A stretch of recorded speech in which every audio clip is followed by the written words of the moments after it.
And this is breaking news. Marjorie Taylor Greene is resigning from Congress.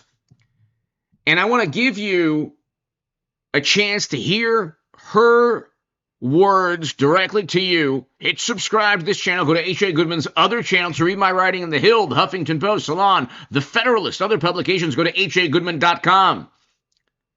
This is huge, ladies and gentlemen. By the way, she never, ever stated the words space lasers. That was, of course, a grandiose lie. And we'll get to that in a second really quickly. Marjorie Taylor Greene did not explicitly ever use the phrase, "That was a lie from media, a hoax," and we'll get to all of that. I like Congresswoman Greene. I admire her, her fire, her passion. There were some issues, however, and there's a reason that President Trump basically, forced her to resign or kicked her out of Make America Great Again, or however you want to see it. But hit subscribe to my super chat. Thank you. We'll get to that in a second. Let's listen to Marjorie Taylor Greene in her own words. Let's listen. Hi, everyone. I've always represented the common American man and woman as a member of the House of Representatives, which is why I've always been despised in Washington, D.C., and just never fit in. Americans are used by the political industrial complex of both political parties, election cycle after election cycle, in order to elect whichever side can convince Americans to hate the other side more. And the results are always the same. No matter which way the political pendulum swings, Republican or Democrat, nothing ever gets better for the common American man or woman. The debt goes higher, corporate and global interests remain Washington's sweethearts, American jobs continue to be replaced, whether it's by illegal labor or legal labor by visas or just shipped overseas. Small businesses continue to be swallowed by big corporations. Americans' hard-earned tax dollars always fund foreign wars, foreign aid, and foreign interest, and the spending power of the dollar continues to decline. The average American family can no longer survive on a single breadwinner's income, as both parents have to work in order to simply survive. And today, many in my children's generation feel hopeless for their future and don't think they will ever realize the American dream. And that breaks my heart. Sex. I said it. For Congress in 2020 and have fought every single day believing that Make America Great Again meant America first. I have one of the most conservative voting records in Congress, defending the First Amendment, Second Amendment, unborn babies, because I believe God creates life at conception, and I love to fight for the little guy. Strong, safe borders, I have fought hard for that. I fought against COVID tyrannical insanity and mandated mass vaccinations, and I've never voted to fund foreign wars with your hard-earned tax dollars. However, with almost 1 year into our majority, the legislature has been mostly sidelined. We endured an 8-week shutdown, wrongly, resulting in the House not working for the entire time, and we are entering campaign season, which means all courage leaves and only safe campaign re-election mode is turned on in the House of Representatives. During the longest shutdown in our nation's history, I raged against my own speaker and my own party for refusing to proactively work diligently to pass the plan to save Americans' health care and protect Americans from outrageous, overpriced, and unaffordable health insurance policies. The House should have been in session working every day to fix this disaster. But instead, America was force-fed disgusting political drama once again from both sides of the aisle on television every single day. My bills, which reflect many of President Trump's executive orders, like calling for a new census counting Americans only to draw new districts, making English the official language of the U.S., making it a felony to medically trans a minor, and other bills like eliminating capital gains taxes on the sale of your primary home and eliminating H-1B visas, just sit. They all sit collecting dust. That's how it is for most members of Congress bills. The Speaker never brings them to the floor for a vote. Many common Americans are no longer easily convinced by paid political propaganda spokespersons and consultants on TV and paid shills on social media obediently serving with cult-like conviction to force others to swallow the political party talking points. Because they know how much credit card debt they have, they know how much their bills have gone up over the past 5 years, they actually do their own grocery shopping and know food costs too much. Their rent has increasingly gone up and up. They have been outbid by corporate asset managers too many times when they put in an offer to buy a house. They have been laid off after being forced to train their Visa holding replacement. The college degree they were told to earn only left them in debt with no big six-figure salary. They see more homeless people than ever on their own community streets. They can't afford health insurance or practically any insurance, and they just aren't stupid. These are the people I represent and love because that is who all of my family and friends are, common Americans. I've been blessed to represent the 14th District of Georgia for 5 years. The district is filled with some of the most wonderful, kind-hearted, God-fearing, patriotic, hardworking people you will ever meet. Good, regular, common Americans. I've worked hard to bring taxpayer dollars back home to help district needs. I impeached Biden's Secretary of Homeland after watching my constituents die as he facilitated dangerous open border invasion into America. And I led the effort to defund hard-left politically biased NPR and PBS and the corrupt USAID, and I did that as chair of the DOJ subcommittee. I have fought harder than almost any other elected Republican to elect Donald Trump and Republicans to power. I traveled the country for years. I spent millions of my own money. I missed precious time with my family that I can never get back.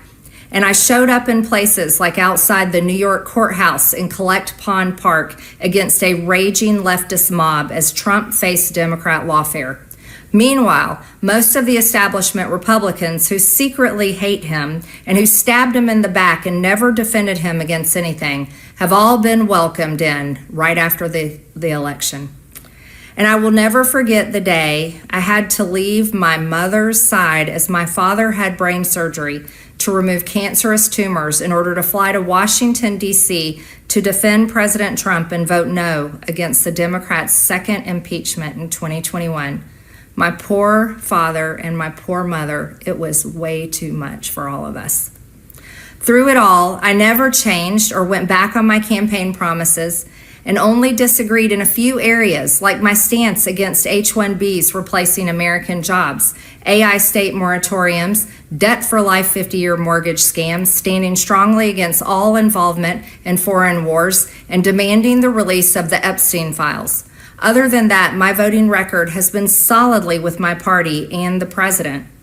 Loyalty should be a two-way street, and we should be able to vote our conscience and represent our district's interests because our job title is literally representative. America first should mean America first and only Americans first, with no other foreign country ever being attached to America first in our halls of government. Standing up for American women who were raped at 14 years old, trafficked and used by rich, powerful men should not result in me being called a traitor and threatened by the President of the United States, whom I fought for. Our high FX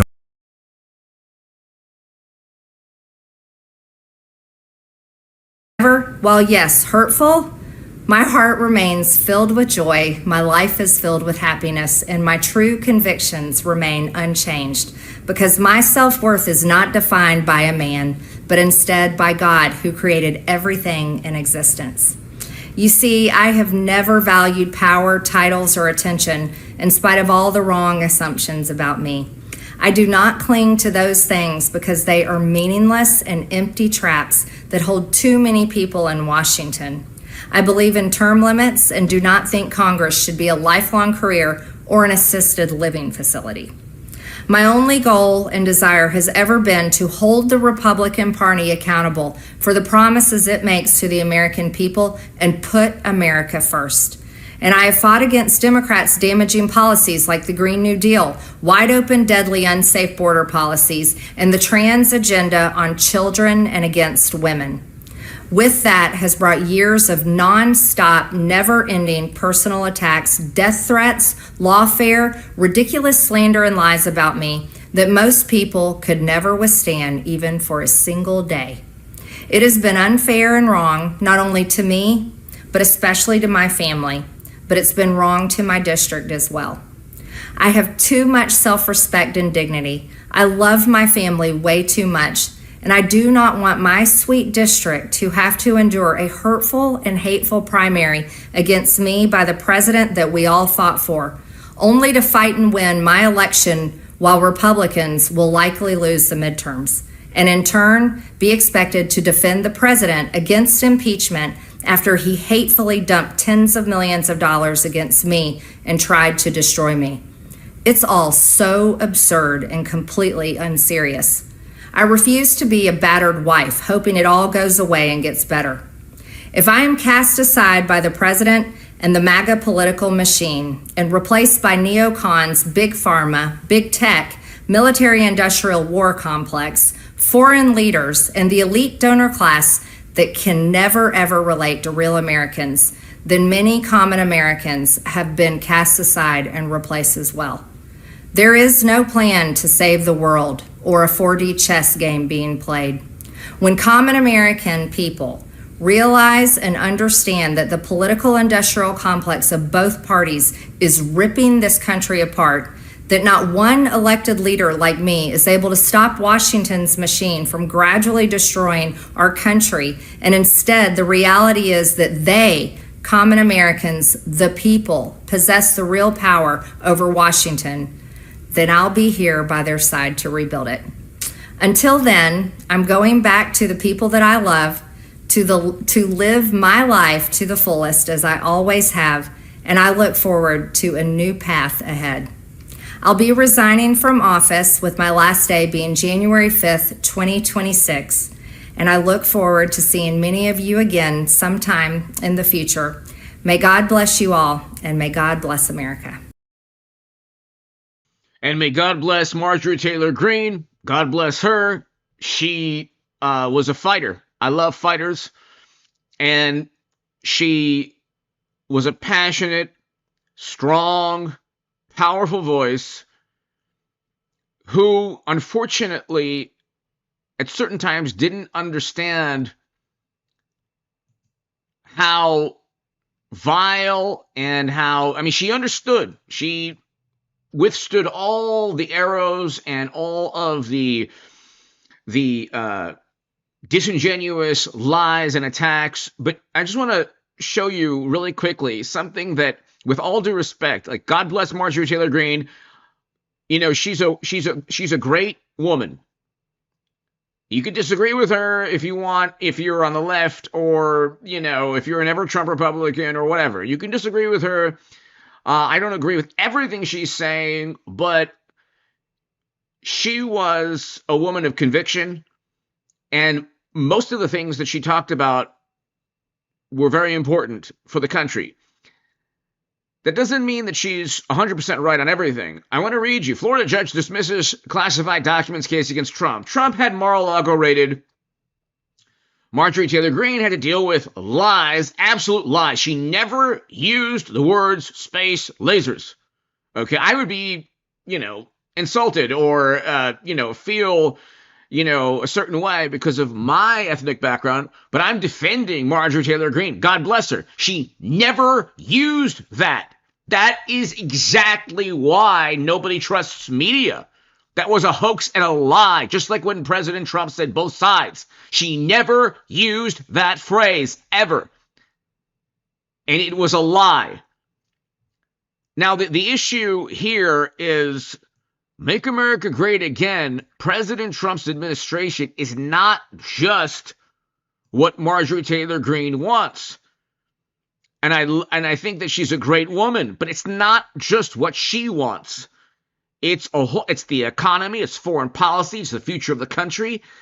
Like the H-1B visas, Okay, you could disagree and you could say, well, wait a second, Americans could do that work, and I agree with that. Americans could do the work. We're talking about multinational corporations, one of the largest tech companies in the United States of America, who want immediate labor. They want labor. They want immediate skilled labor in technology tomorrow, yesterday. They don't want to train people. That's what the issue is about. It's not about abandoning Americans. When President Trump talks about that visa program, he's not abandoning Americans. But see, again, the Make America Great Again movement is losing completely the script with internal obsessions over stupid things. This one country's intel agencies. Every country has an intel agency. Multiple. France does, UK, Germany, every country. Not just one. And so it's not just about, we don't want foreign. Yes, I don't want neoconservative foreign policy. I wrote against that. I am against that. I agree with Marjorie Taylor Greene 100%. But you're not going to kick the neocons out by going after Trump.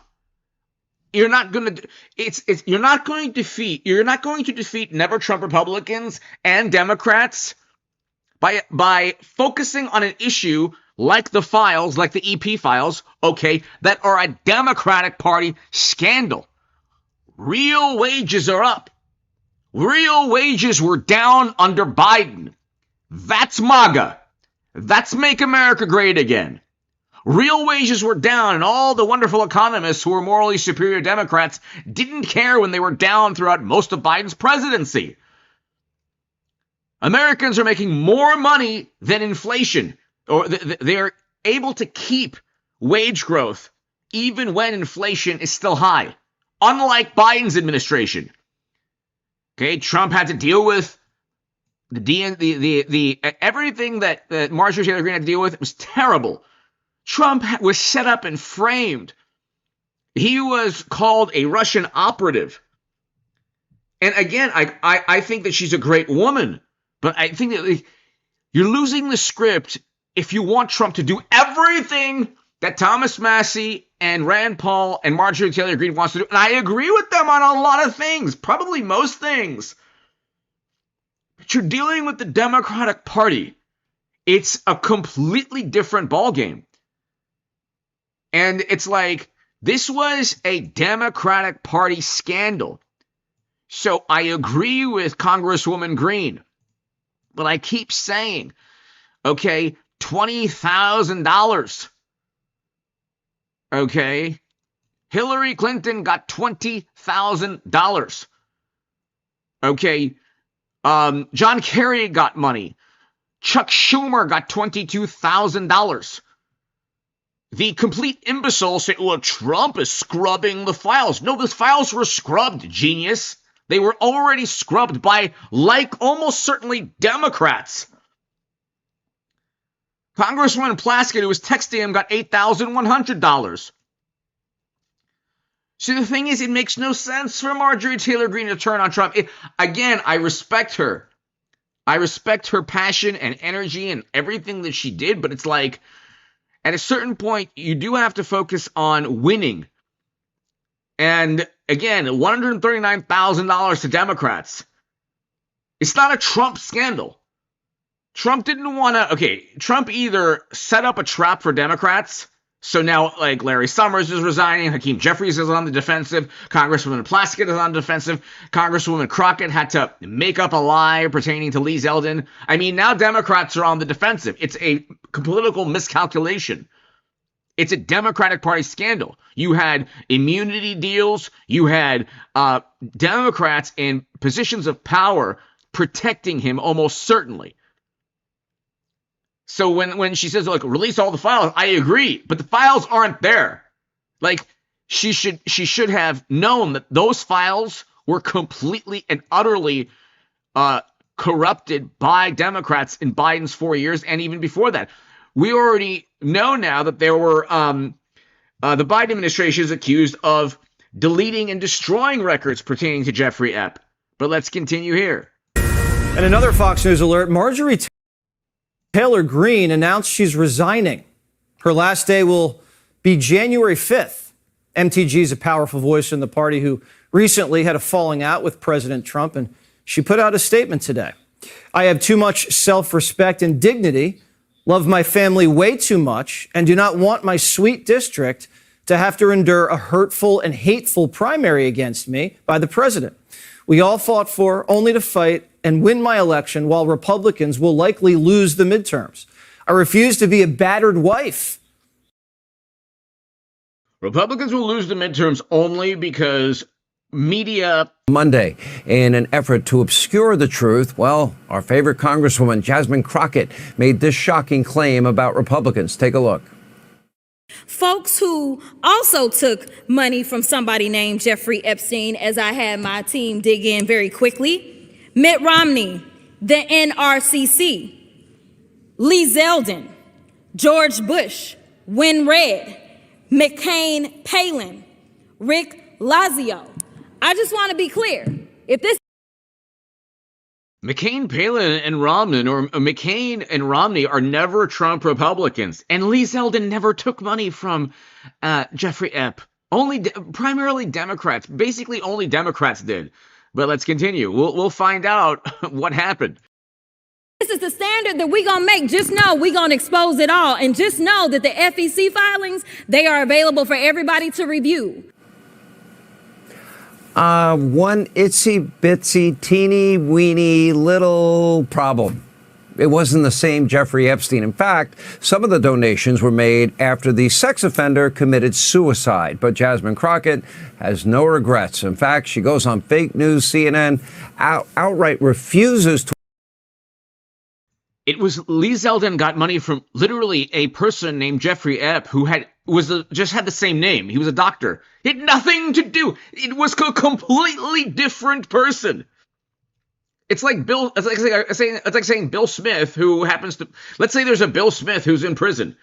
Well, how many Bill Smiths are there? Probably a billion. And so what the Congresswoman did was literally defame Lee Zeldin. But that's the point. I love Congresswoman Greene. God bless her. But it's like she knows a great deal about politics, probably a lot more than I do. But looking at it from the outside,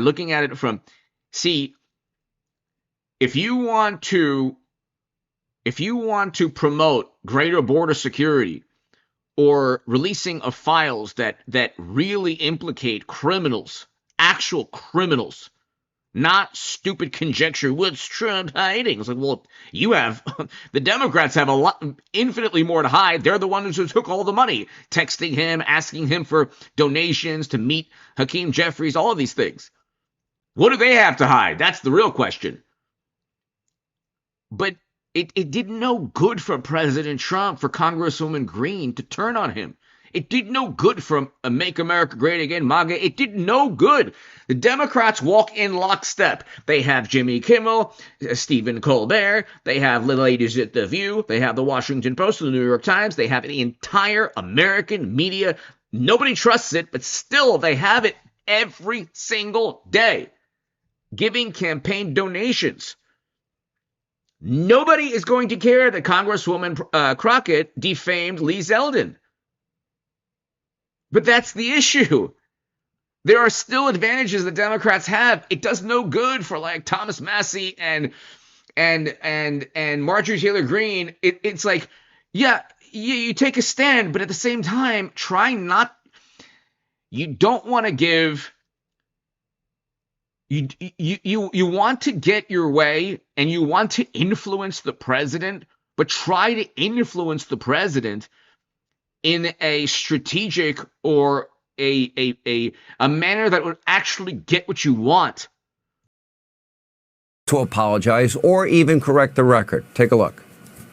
You mentioned Lee Zeldin there. He's now a cabinet secretary. He responded and said it was actually Dr. Jeffrey Epstein, who's a doctor that doesn't have any relation to the convicted sex trafficker. Unfortunate for that doctor, but that is who donated to a prior campaign of his. Do you want to correct the record on the people that Listen, I never said that it was that Jeffrey Epstein. That was literally the intent. The intent was only to paint Lee Zeldin as taking money from the criminal monster Jeffrey Epp, who's burning in you-know-where.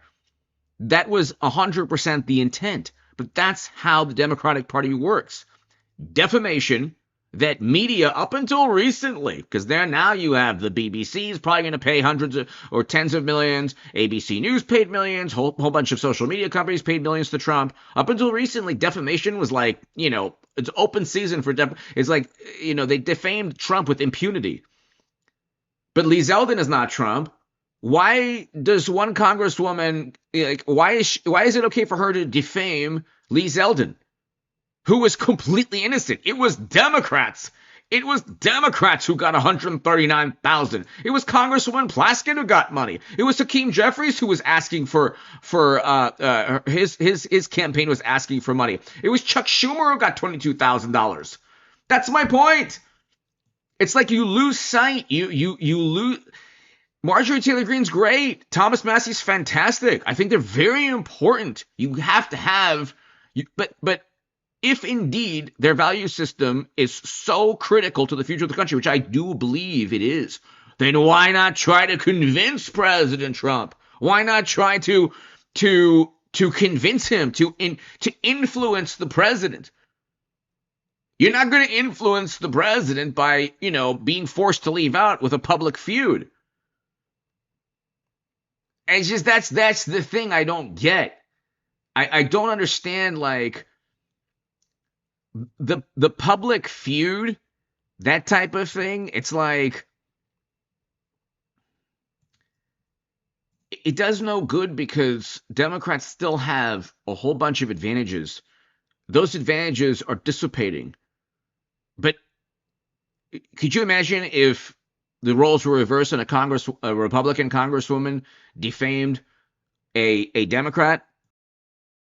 Just so that people understand, when you make a donation, your picture is not there.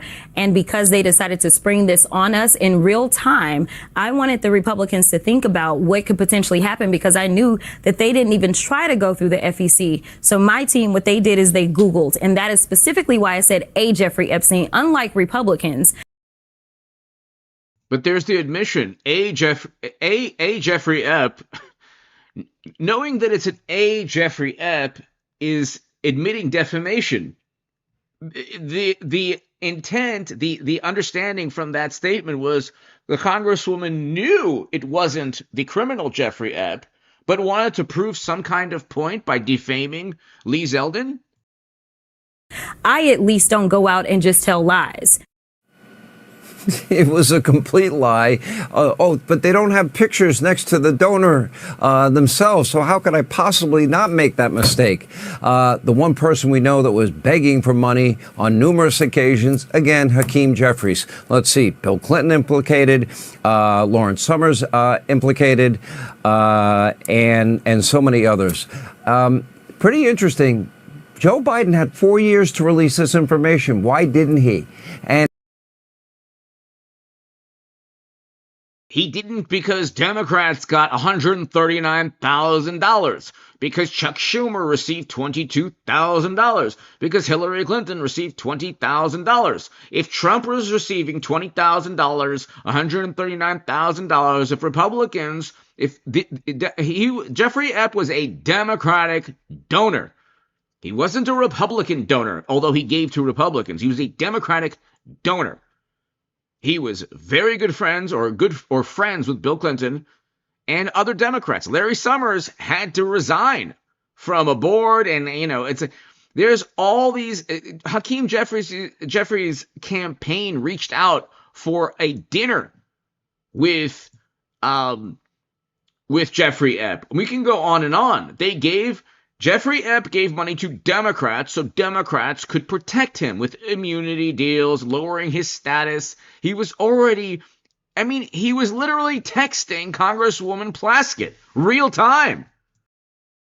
And if Epstein had such incriminating information against Donald J. Trump, you would think that after Donald J. Trump threw him out of Mar-a-Lago in such a public spectacular fashion, he probably would have released incriminating information. I don't buy any of it. Now it's backfiring on Democrats, but that's not just humiliating for them, but it's also getting awfully close to slander. And it says a lot about the character of the Democrats' new rising star. Thankfully, the Jeffrey Epstein, who made those Republican donations, he's kind of taken it in stride. He joins us now. He is a medical doctor, a neurosurgeon, Dr. Jeffrey Epstein. I don't know at this point if I should feel sorry for you. I'm sure you're proud of your family name. How do you feel getting mixed up in that mess? It's been a week of a disaster, if you might say. I was very happy with my name. I've had it longer than he has. Obviously, I'm still here and he's not. But to be implicated or even the insinuation that I am the pedophile, it was really pretty awful what she did. And she clearly, when she did her word scramble backpedaling on CNN the other night, those were just blatant lies. It's ridiculous. Would you take legal action against her?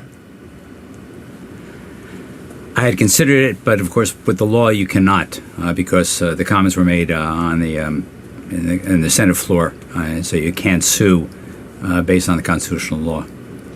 What about what she said on CNN? We're given a chance to get it right.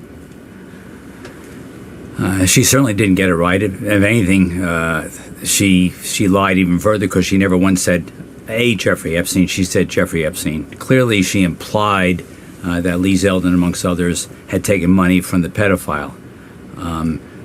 But let the record show that if you look in the filings, you also see that Jasmine Crockett took money from Jeffrey Epstein.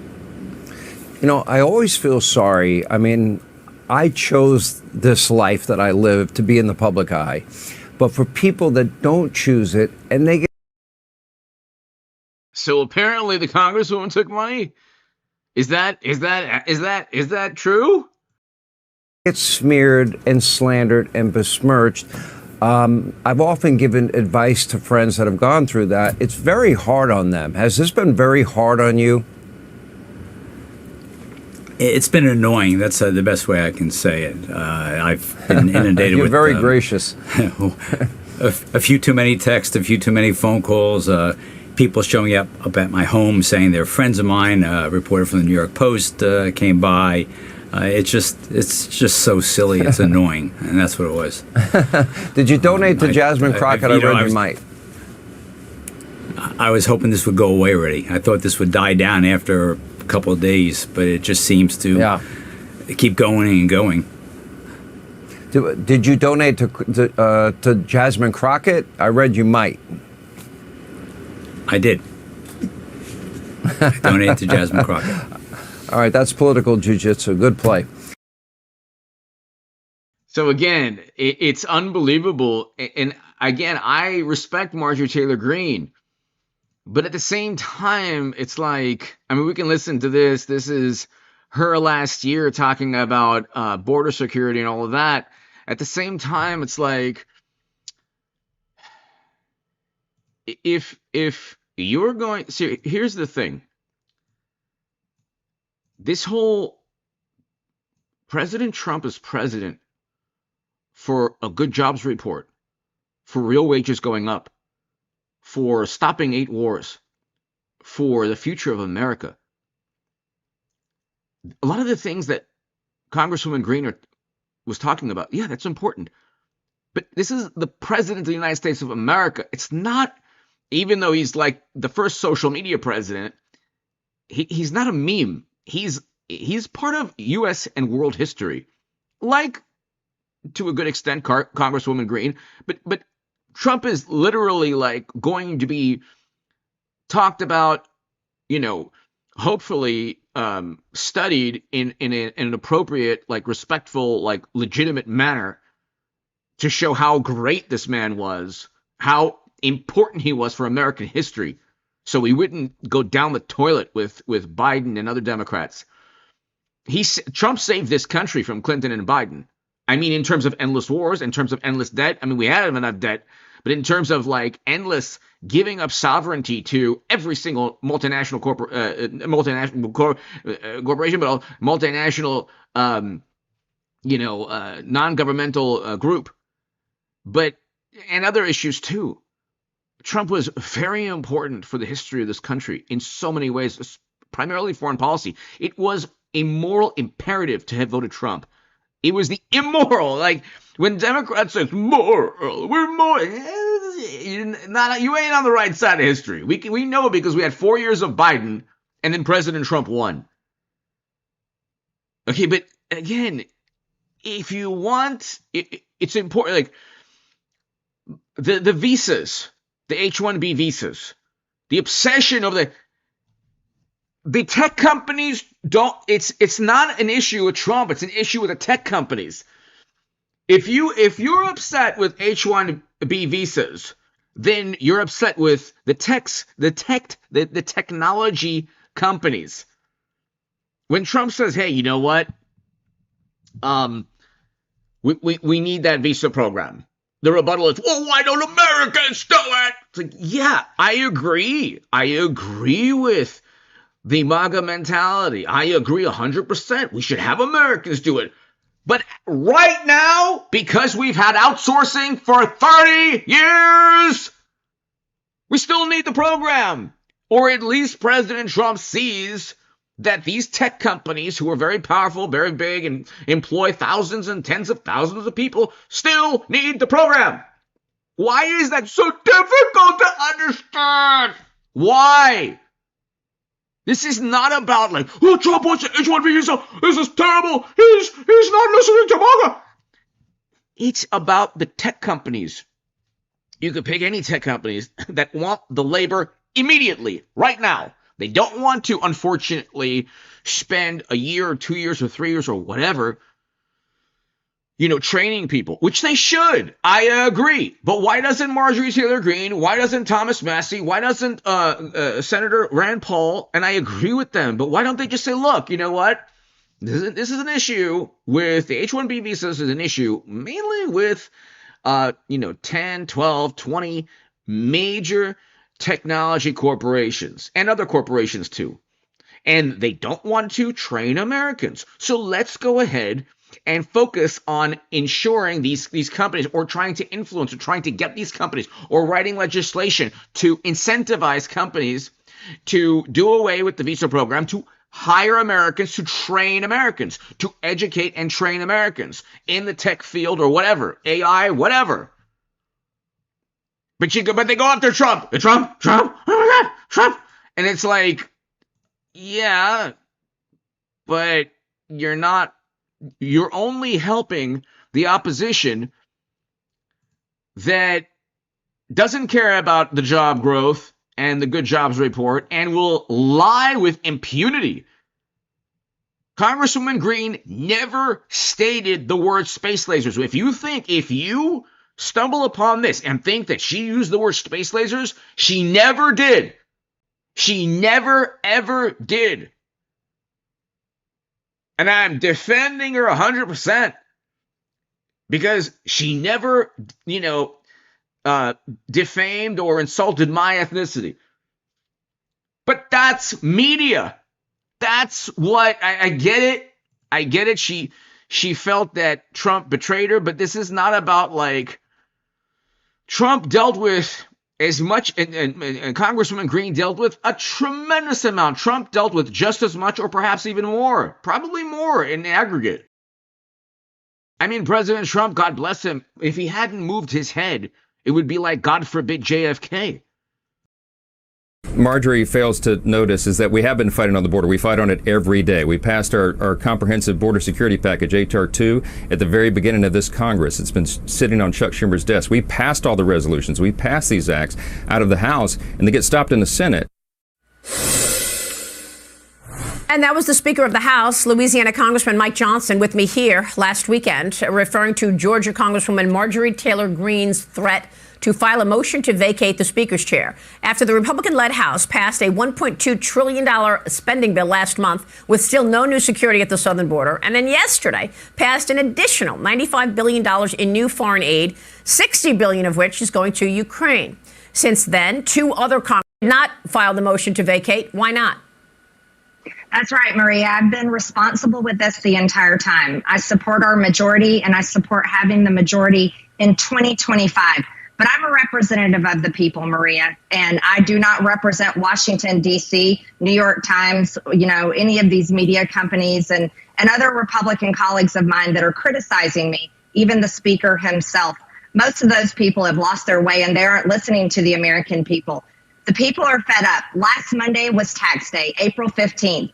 And Washington betrayed the American people by sending $93 billion to support foreign wars while doing nothing, absolutely nothing to secure our border.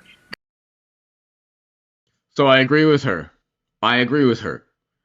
And the issue, though, is that you have to, whatever country it is, you have to say, we're better off, the United States is better off not supporting that country, not supporting their foreign policy. Because the United States, and this is the thing, like I don't get into it because it's a completely losing battle, and I don't get into it. And I agree a great deal with Marjorie Taylor Greene and Thomas Massie and Senator Rand Paul. And I agree with a lot of, very conservative voices out there regarding foreign policy. I do.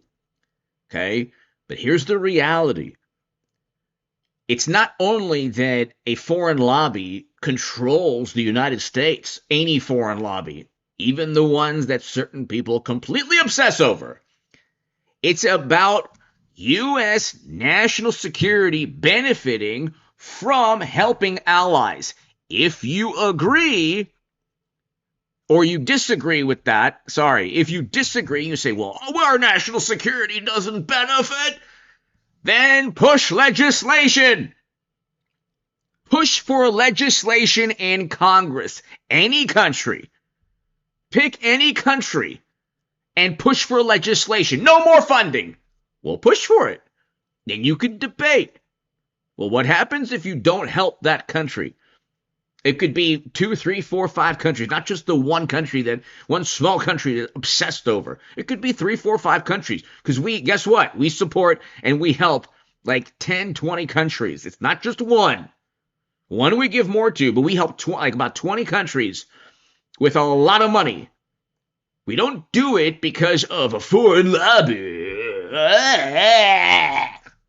Or blackmail and I'm not talking. This has nothing to do with Marjorie Taylor Greene now. I'm talking about a whole spectrum of issues that I don't really weigh in on because there's no point in it.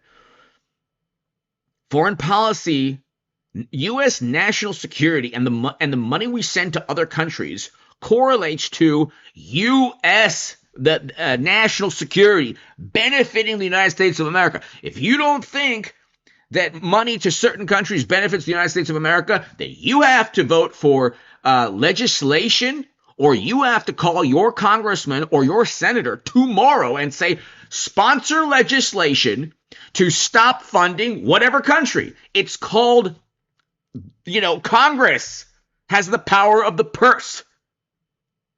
Sponsor legislation.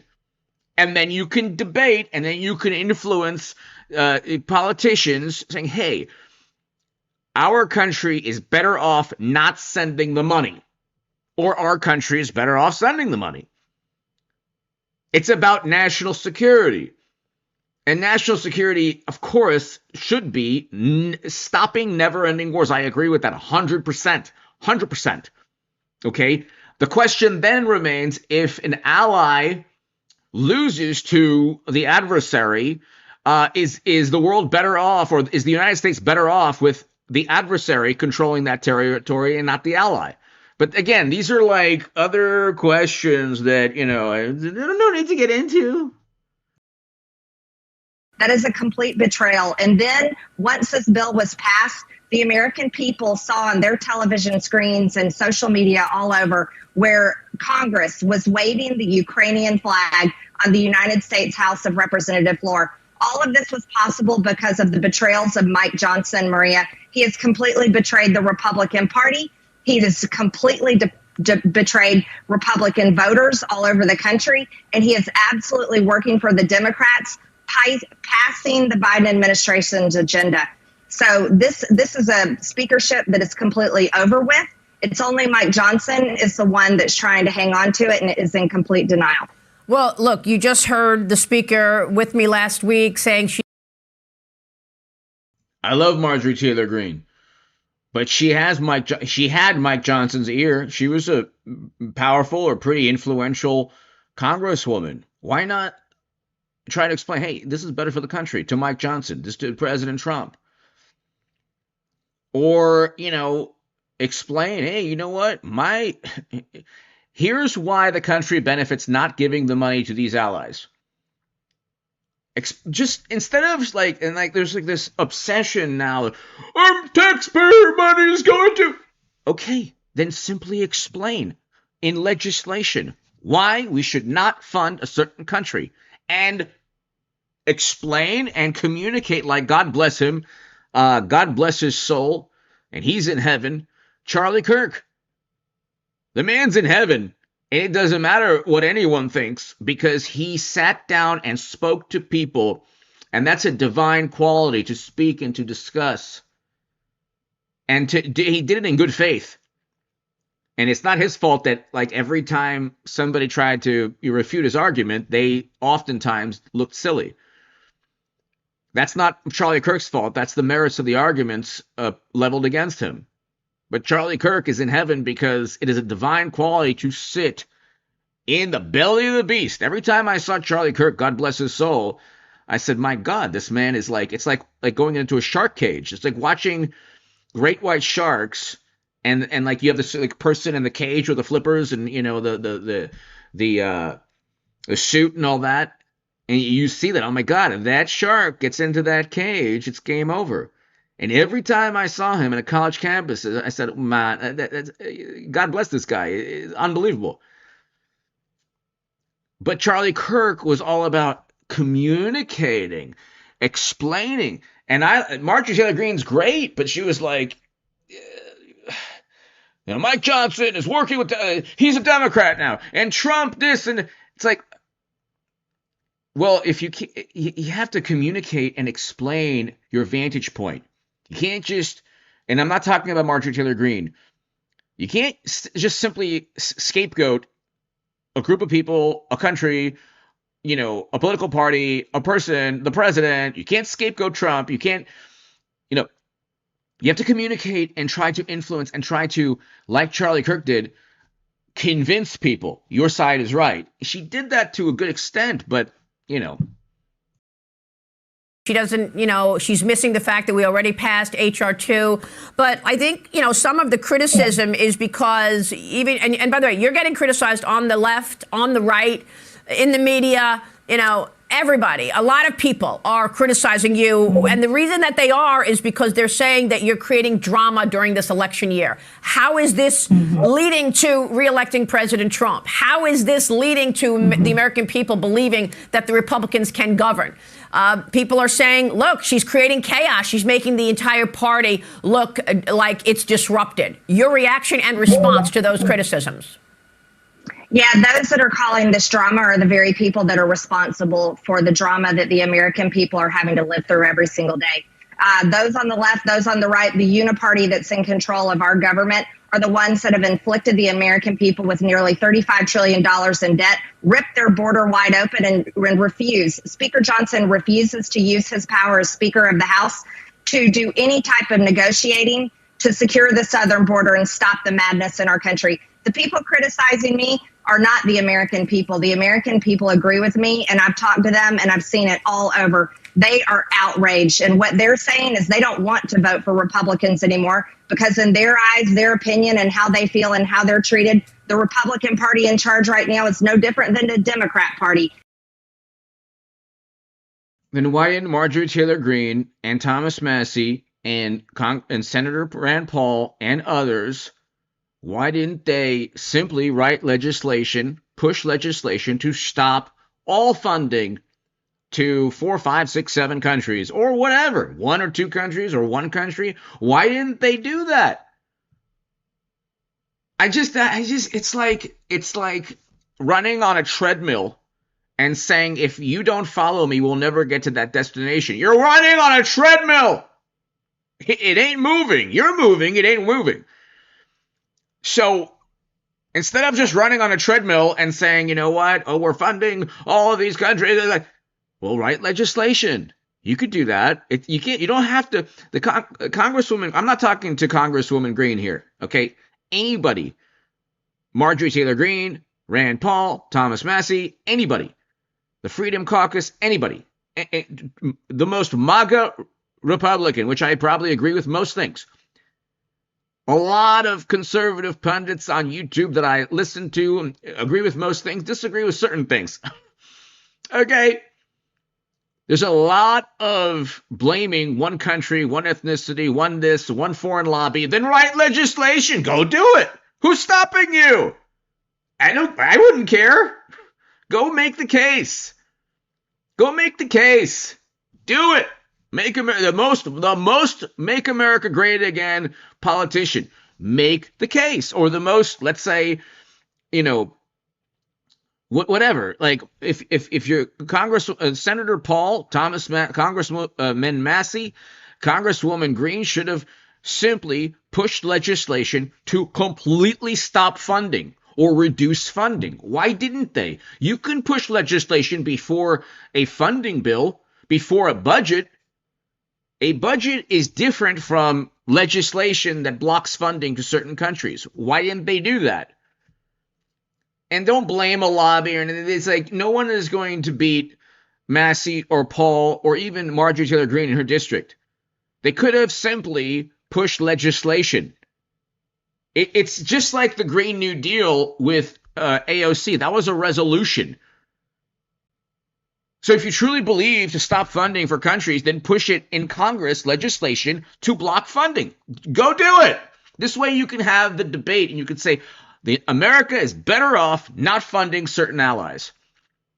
We're better off with if those allies lose their battle and then their adversaries take control of territory or the country or whatever. Make the case. It's one big uniparty that serves the world first and America last. So I really could care less about their criticism. They didn't send me to Washington. I do not work for them. As a matter of fact, I came to Washington because I myself, as a regular American, was fed up with the uniparty as well. So you want to know something? I don't apologize for standing firm in my belief and my faith and my. God bless Congresswoman Greene. God bless her. It's not a uniparty. It's not a uniparty because one party gets away with literally a Steele dossier funneled through the U.S. government. And there will be conspiracy statutes leveled at a whole bunch of people. And those conspiracy statutes, it won't be like, trying to get Comey on a lie that he obviously almost certainly told. Okay, these are blatant lies, but because of like statute of limitations and all of that, these are conspiracy statutes that John Radcliffe was giddy. Just, you could see the smile like, yeah, this is serious. They have classified data and they've implicated a whole bunch of people because they have but it's not a uniparty. That's nonsense because Republicans can't do any of this stuff. Republicans didn't take money from Jeffrey Epps. Democrats did. Trump Republicans didn't use a Steele dossier. Democrats did. Okay, Trump Republicans can't get a special counsel. They never got a special counsel with Clinton's top secret intelligence on servers. Okay, but Democrats got an unconstitutional special counsel. Okay, Republicans can't literally just make up words and have all the Democrats believe it. That's what Democrats did. It's not a uniparty. It's one political party gets away with a lot. And again, I think that she's fantastic. God bless her. But it's like all of this. Thank God Trump won. And everyone is like, What do you want? You want Biden again? I get it. I used to be like the biggest Bernie Sanders booster on the internet, according to the Huffington Post. I used to be the unofficial scribe of Sanders' most hardcore voters, according to the Washington Post. I get it.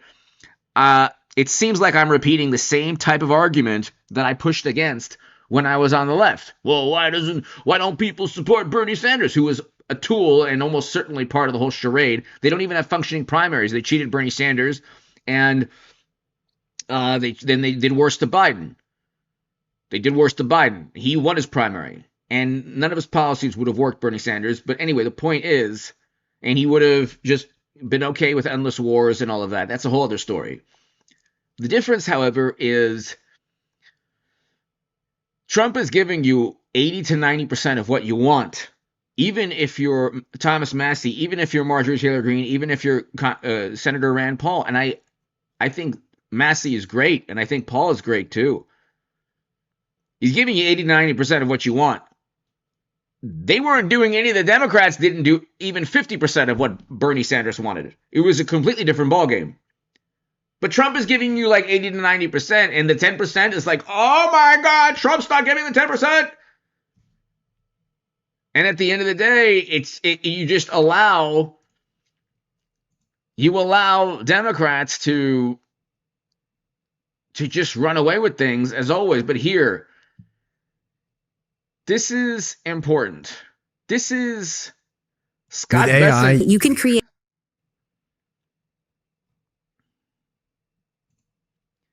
Or April. Scott Bessent is just as MAGA as Marjorie Taylor Greene.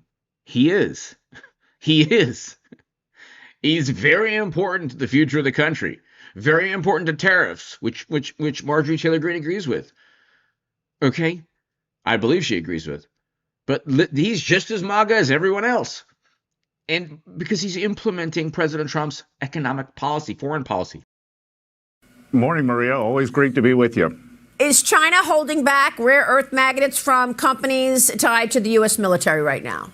Yeah, Maria, I think that Wall Street Journal reporting is not very accurate. We haven't even finished the agreement, which we hope to have done by Thanksgiving. And I am confident that post our meeting in Korea between the two leaders, President Trump, President Xi, that China will honor their agreements. Xi Jinping has great respect for President Trump. The meeting was conducted very high level, and I am confident that they will honor their agreement. And if they don't, we have lots of levers. But to come out and say this before the agreement's even inked, I think is irresponsible. Well, you told me after the meeting that you would likely have something signed the following week. We spoke right after that meeting in October. Are you saying that you do not expect the Chinese Communist Party to hold back rare earth minerals from military-related companies in America? This is MAGA. Marjorie Taylor Greene is MAGA. Rand Paul is MAGA. Trump is definitely MAGA. All of this is MAGA. All of this is Make America Great Again. To get us away from, God bless him, Biden, who's, 4 years of Biden, auto pen, George Clooney, right? It was unbelievable. He won his primary and they kicked him out. His own political party kicked him out. You don't even have to say anything more. We had 20% increase in prices. Inflation was through the roof. Democrats, I can't buy a house. You voted Biden. The interest rates were exponential. They went up over 200%. Interest rates in 2018 with Trump, mortgage rates were 3%. They went over 7%. Yeah. Your $3,000 mortgage in a beautiful home that you could possibly afford was now $7,000. You couldn't afford it anymore with Biden. But nobody cared. The Washington Post, New York Times, MSNBC, CNN, Jimmy Kimmel, they didn't care. Trump was mean. But this is the rare earths for your cell phone, for your electric car vehicle, for the future of technology. China and India are going to be the top economies. We'll be third. If we're lucky, we'll be third. We'll be third. A good third. We'll be in third place. Now we're number one. In 30 years, in 30, 40 years, we'll be third place. They said 20 years. Probably 30, 40 years, we'll be in third place. Who knows? We could still be number one. But the way the population, we're supposed to be third after China and India. That's Make America Great Again, to ensure that we still have the leverage now, my God almighty. We just survived 4 years of Biden, and now you have high-ranking Republicans turning on Trump. What do you want? You want President AOC? President Mamdani? Good. Do it. I mean, it's like the same thing. It's like, we can't give our money to other countries. Then push legislation. I don't care. Oh, it won't go through. Do it. Make it an issue. Push legislation to completely stop funding and then defend your argument. You know, or you could also say, you know what, having another 4 years of Harris or Mamdani would be better for the presidency than J.D. Vance. I mean, I don't know what, like, Trump is giving you 80 to 90% of what you want. Okay, when I was a Bernie Sanders supporter, completely, like, indoctrinated and on the wrong side of history, the Democrats weren't going to give Bernie Sanders even 20% of what he wanted. It was a completely different ballgame. Completely different. Trump's giving you 80 to 90% and still not good enough. Still not good enough. I am saying the agreement is that the magnets will flow freely as they did before April 4th. Are you expecting them to resume the purchases of soybeans, or are they going to double-cross us on that as well?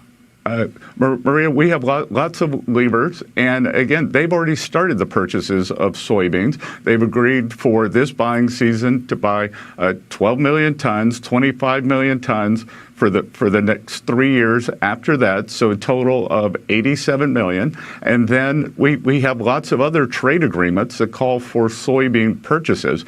I do believe it's very unfortunate they made pawns out of our great soybean farmers, but we believe that we have remedied that. If you look, prices of soybeans are way up since the meeting in Korea. And you know, I think they will honor this. And again, we have lots of levers too. Just like with the fentanyl, the president took off half the fentanyl tariffs. Trump is literally trying to stop other countries from poisoning our country. I get it. Marjorie Taylor Greene, Massey, it's good, okay, but he's literally trying to protect the future of this country. The Democrats, if you did away with borders, they wouldn't care. They wouldn't care at all. But Trump didn't give everything that certain politicians wanted with the border or with H-1B visas or with whatever, and it's like, oh my God! But the big picture, again, I'm repeating in a way the same argument that I was against when I was on the left. When I was this leftist a long time ago, it's embarrassing both for me and for them. It's embarrassing for everybody. Believe me, I'm embarrassed as well. When I was on the left, it was the Democrats, the same Hillary people and Democrats and life, they were vicious. They say, you're helping the Republicans. You're helping Trump get elected. And it's like, well, the Democratic Party doesn't really give anything to the left. It's a completely different world, which, thank God I've left. Thank God. Like I said, they're embarrassed, so am I. But Trump gives like almost everything that you would really want. Almost everything. He really does. And the things that you don't like, if you're like hardcore, if you consider yourself hardcore MAGA and you agree 100% with Marjorie Taylor Greene and you think that Trump is, potentially corrupt, well then there's legislation you could push in Congress and sell it to the, do what Charlie Kirk did. Who is in heaven now because he spoke and tried to communicate and tried to talk to people. And he tried to convince people with logic, reason, and rational thought. And that is divine. But instead, it's like you pick a fight with Trump, you might as well go after like a gigantic orange dragon. with a toothpick. It ain't gonna work. Imagine being armed with a toothpick and going after the largest fire-breathing orange dragon you've ever seen in your life. It's probably not going to work. So anyway. 10%, and we are going to set up a dashboard of very quantitative metrics that they are going to have to meet to keep the tariffs off. I know you have a lot of levers, Secretary. I'm sure of it. Is one of those levers removing Chinese stocks from U.S. exchanges? China needs the deep liquidity of our capital markets. You've got a lot of companies trading on U.S. exchanges right now. Some of them are actually on entity lists. So is that one of the levers you're going to pull if they say they're not going to send rare earth to our military-related companies? By the way, as you know, I'm not into the stock market, but Texas Stock Exchange, when that is up and running, will be absolutely huge.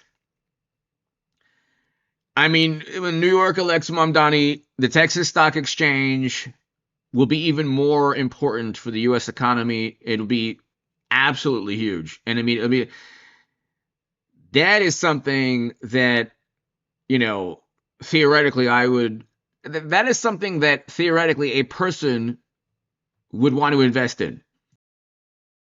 Not telling anyone to invest in the Texas Stock Exchange. I'm saying that I think that it's probably going to be an amazing opportunity, but I'm not telling anybody to invest in anything. Maria, all options are on the table, but I think we have to go into this believing that President Xi will keep his word to President Trump. Well, President Trump is the only president who could have negotiated this agreement. The Biden administration was missing for 4 years, and this is how we got here. Okay. I want to move on to affordability because this is another issue that the Biden administration brought you. Of course, we remember when inflation was at 40-year highs, President Trump has made this a priority, but suddenly there is more talk about the struggles in the cost of living. I spoke with the CEO of Omaha Steaks on Friday on Mornings with Maria, and here's what he told me. Watch this. What if your eyes...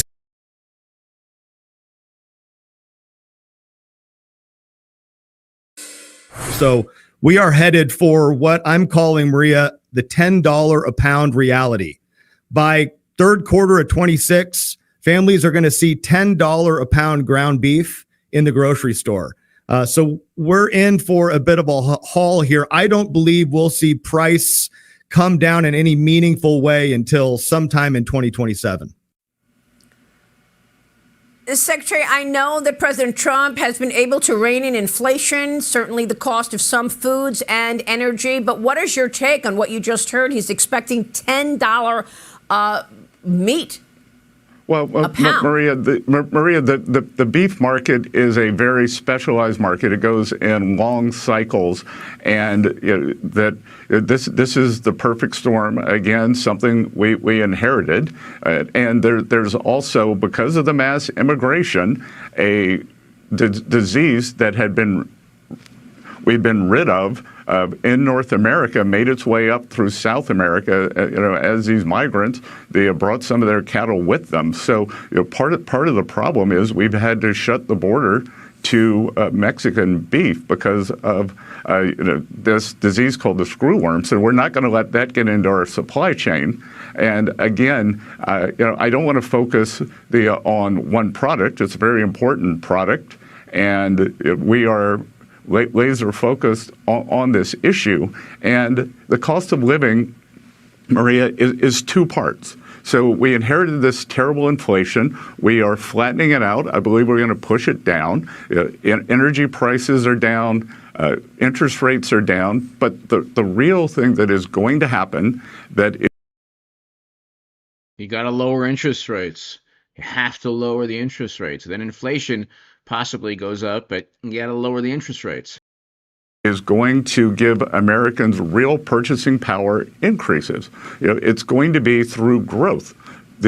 We passed the one big beautiful bill.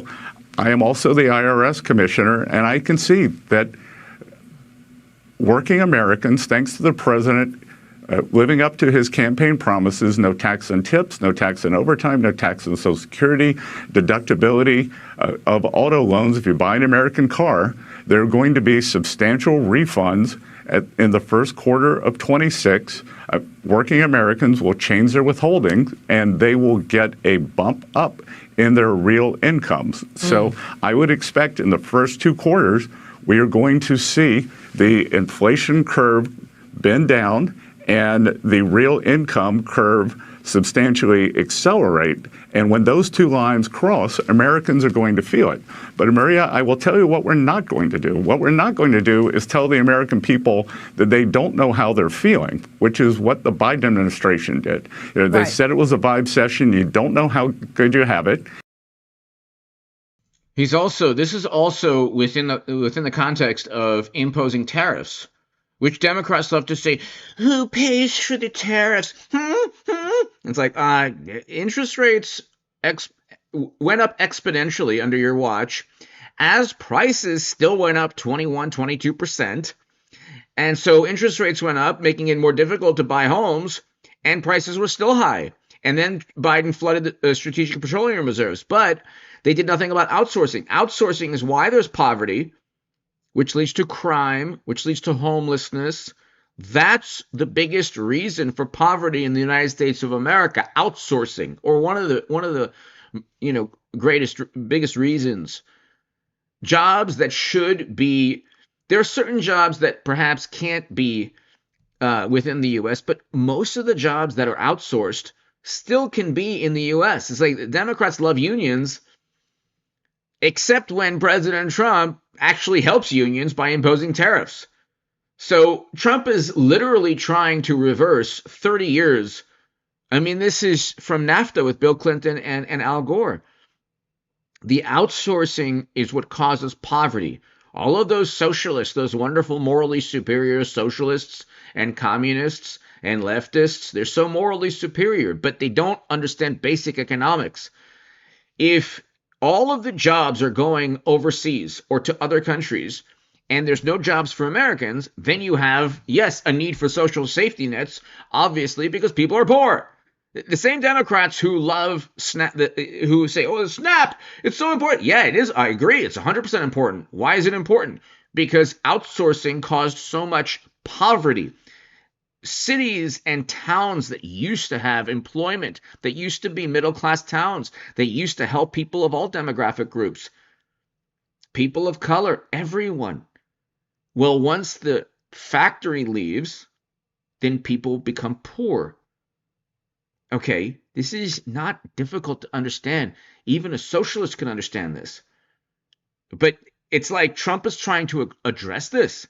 This is, again, a moral imperative for Trump. He's trying to bring manufacturing, bring workers, and bring industries back to the U.S. But he didn't do everything that certain politicians want, so, oh my God. And we are working every day to get these prices down.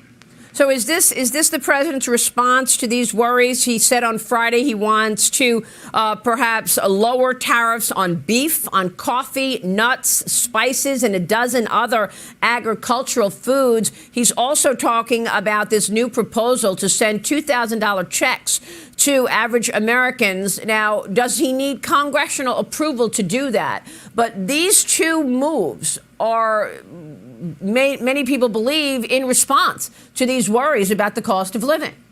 Well, Maria, and again, this just didn't spring up. We've been working on it since day one. We've had executive orders that were done in January or February, and we've been working on it every day since the administration started. And the other thing, too, is like some of the products you listed, those are a result of, we've been working on trade deals with Central and South American countries for 6, 7, 8 months. Right. And just this past week, we signed the trade deals. So not only will the tariffs come off some of the things you just listed, like coffee, like cocoa, many other bananas, many other items, that's a result of the trade deals going through, and then we will see this go down. And we're also seeing the import barriers for the other countries come through. So this is a complete trade policy, and now we are going to see it affect the prices. Secretary, is he going to be sending these direct payments to Americans of $2,000 or more? We will see. We need legislation for that. And again, President Trump is all about solutions, Maria, and yes. Everything is on the table. But I will tell you that, again, thanks to him keeping his campaign promises to working Americans with the working class, no tax and tips, Social Security, overtime, we are going to see a big bump in the first quarter with the refunds and the real incomes. President Trump has also talked about sending $2,000 refunds to, and that would be for working families. Will have an income limit. Those could go out. And then, Maria, the other thing that is going to happen in July, families are going to be able to apply for any child born from January 1st, 2026 for the next 3 years is going to get a Trump account. That's $1,000 yes. for each newborn that's going to go in the stock market, and that's going to be invested for the next 18 years. So President Trump is committed to getting the money back to families. I like that. So Scott Bessent is a patriot. He is MAGA. He is Make America Great Again. A different type of Make America Great Again than Marjorie Taylor Greene, who is hardcore Make America Great Again. Scott Bessent, Howard Lutnick, President Trump, you need to address outsourcing. When American jobs started leaving the United States of America, manufacturing jobs, okay, that was the beginning of the end for our economy. And Democrats didn't care. 200,000 manufacturing jobs were lost under President Obama's 8 years. And Trump is bringing all of those jobs back. He was until Democrats shut down the economy in Trump's last year in office. We don't have to go into that. I mean, we all know what happened. But that was the most apoplectic, hysterical response to a very important, serious issue. That affected, people over 80% of the people over 65 years old. The average worker in the U.S. labor force, the average age is 41. Okay, so you can just, but the point is, you're given everything, almost everything by Trump, bringing American jobs back to address poverty. And Democrats, we're going to address poverty and the SNAP program and all of that. It's like, well, why do you think poverty exists, genius? Because of never Trump Republican and Democratic Party policies that lead to outsourcing, where towns and jobs go into poverty because these manufacturing and industries leave the towns and people don't have jobs and they don't have. But see, that's the thing. This is important. And Marjorie Taylor Greene, was very important, but this is the big picture, the aggregate, picture in aggregate. Anyway, hit subscribe. God bless you all. God bless Marjorie Taylor Greene. God bless you watching everywhere in the world, in the U.S. God bless you all. I love you. I'll be back tomorrow, everybody. Again, God bless Marjorie Taylor Greene. Congresswoman Greene survived a lot of slings and arrows. And you know what? I mean, it is what it is. It is what it is. You got to bring American jobs back to alleviate poverty. And that's one of the biggest, most important reasons to vote for Trump and J.D. Vance in 4 years or in 28. Anyway, hit subscribe, 3 years. Hit subscribe to this channel, everybody. Go to HA